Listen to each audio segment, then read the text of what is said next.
जानू, जाग आली तुला? बरं वाटतंय ना तुला? कसं वाटतंय? त्रास होत नाही ना?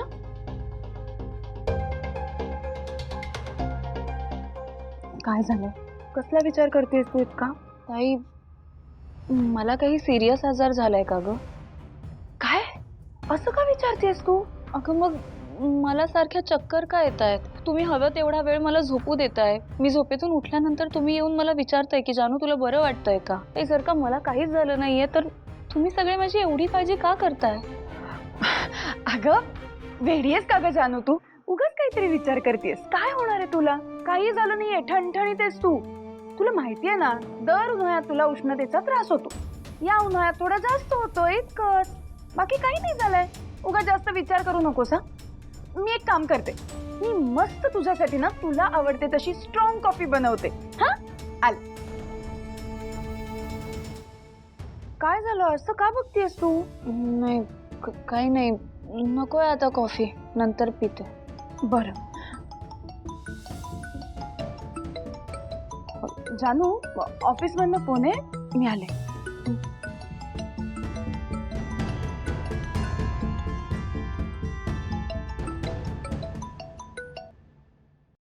हॅलो, आली आठवण माझी? हे बघा, आठवण तर मला रोजच येते तुझी, पण जरा वेगळ्या कारणासाठी कॉल केलाय तुला आता. काय झालं? सगळं ठीक आहे ना? नाही नाही अगं, इथे सगळं ठीक आहे, पण अगं आज एक विचित्र गोष्ट बघितली मी. कुठली? आम्ही जान्हवीला शोधायला निघालो होतो ना, आमच्या गाडीच्या समोर विश्व आला. मी त्याला विचारलं की तू कुठे जान्हवीला बघितलंयस का, पण तिचं लक्षच नव्हतं माझ्याकडे. म्हणजे असं वाटत होतं की त्याला माझा आवाज ऐकूच जात नव्हता. तो एकटक असं रागाने जयंतकडे बघत होता. आणि घरी आल्यावर पण बघ ना, जयंत जेव्हा म्हणाला की मी जान्हवीवर लक्ष ठेवणार आहे, तेव्हा जयंतशी कसा रागाने बोलला तो. म्हणजे यापुढे मी तिच्या प्रत्येक हालचालीवर, तिच्या प्रत्येक मूव्हवर लक्ष ठेवणार आहे. एका CCTV सारखं तिच्यावर पाळत ठेवणार. एक मिनिट. पण जानूला त्रास न देण्याचा हाच एकमेव मार्ग आहे का? मला माहित नाही, पण मला या विश्वाच्या वागण्याबद्दल ना जरा सॉलिड डाऊट येतोय अगं. सिद्धिराज, मला काय वाटतंय, तुम्ही ना जरा जास्त विचार करताय गोष्टींचा. अहो, विश्वा जानूचा खूप जुना मित्र आहे आणि खूप चांगला मित्र आहे. आजपर्यंत जानूला खूप मदत केली आहे त्यांनी, आणि जानूलाच काय, मलाही खूप मदत केली आहे त्यांनी.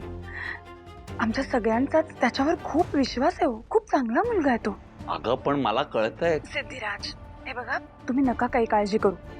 तुम्ही ना उद्याच्या तुमच्या वरपरीक्षेवर फोकस करा. लक्षात आहे ना तुम्हाला, उद्या जानू तुमची वरपरीक्षा घेणार आहे.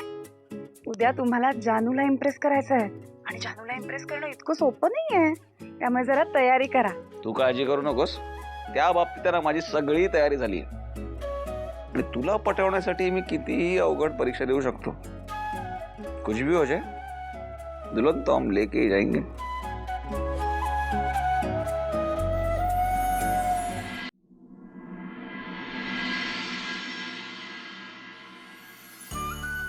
अगं अजून झालं नाही तुझं? भावना ही आवरून घे पटकन. हो, करते. त्या उषा भाषाच पडलेल्या आहेत. तुझं होत आलं का नाही? स्वयंपाक कसं बघायचं आपल्याला? आणि व्यंकी इकडे इकडे याच्यासाठी फुलं बाजारात ना आण. हा, जा जा, पळ पळ पटकन. आणि संतोष, अरे बाळा, तू काय फोनवर खेळत बसलायस? किती कामं पडली आहेत, जरा मदत कर की. आई, काही नको हं त्यांची मदत. त्यांची मदत म्हणजे दुप्पट काम. काही नको हं तुमची मदत. आज जाऊन बसा, जा. हा बरोबर. ए, कुठे निघाला तू? उपरोधाने म्हणते ती. निघाला लगेच. जा बघू, वर माळ्यावर आपण पाहुण्यांसाठी जे कप वापरतो, प्लेट वापरतो, त्या काढून दे. अरे जा ना बाळा, किती. हा ठीक आहे. बघितलं आळसपणाचा कळस आहे. कुठे म्हणजे नेहमी ठेवतो तिथेच. आई, हे सगळं जरी नाटक असलं, खोटं खोटं असलं, तरी भावनाला बघायला येणार आहेत हे खरंच वाटतंय नाही? खऱ्या कार्यक्रमासारखीच तर खरी खरी तयारी करतोय आपण. वीणा, करावीच लागणार ना, कारण आपल्याकरता हा खोटा खोटा कार्यक्रम असला तरी जानू करता खराच आहे. जानू इथेच आवरती आहात. बरं. बाई उठली कधी? हो, कधीच आवरतीये. अरे वा. चला आता जरा पटपट सगळं आवरायला घेऊया. नाही म्हणजे रेणुकाताई आणि सिद्धू कधी पण येतील ना. भावना तुझ्या सासूबाईंची कमाल आहे हा. नाही खरंच मोठ्या मनाच्या आहेत ग. नाही म्हणजे बघा ना, आपण सांगितलं काय आणि लगेच आपल्या नाटकात सामील व्हायला तयार झाल्या त्या. खूप मोठ्या मनाच्या आहेत खरंच. बरं तू चल आता स्वयंपाकाचं बघ. हो हो हो हा मी भजी तळून घेते. हो मी आलेच आलेच. मी चहा ठेवते आणि प्लेट्स पण काढते. बरं बरं चल तुम्ही जरा एकदा सिद्धूला फोन करून बघा ना, निघाले का कळू दे आपल्याला. ठीक आहे. देवा सगळं नीट होऊ दे, सगळं सांभाळून घ्या आज.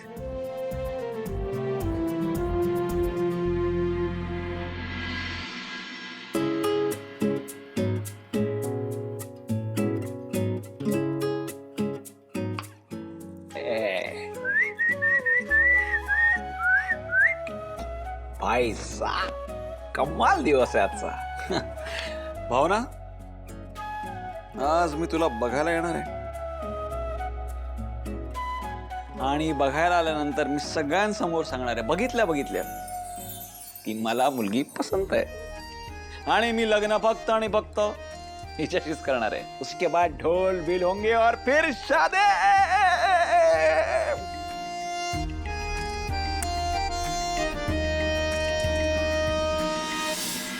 आई आई ओ ग काय ग, ठीक आहेस ना? काही हवंय तुला?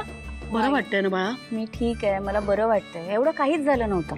काल काही खाल्लं नव्हतं ना, म्हणून बहुतेक चक्कर आली असेल. बघ असं जानू. तुम्ही मुलं आबाळ.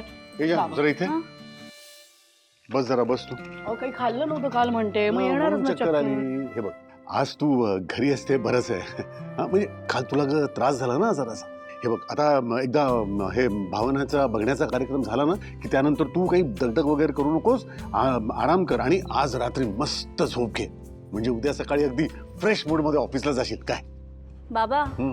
उद्याच काय, मी यापुढे कधीच जाणार नाही ऑफिसला. काय? अगं बाळा काय बोलतेस तू?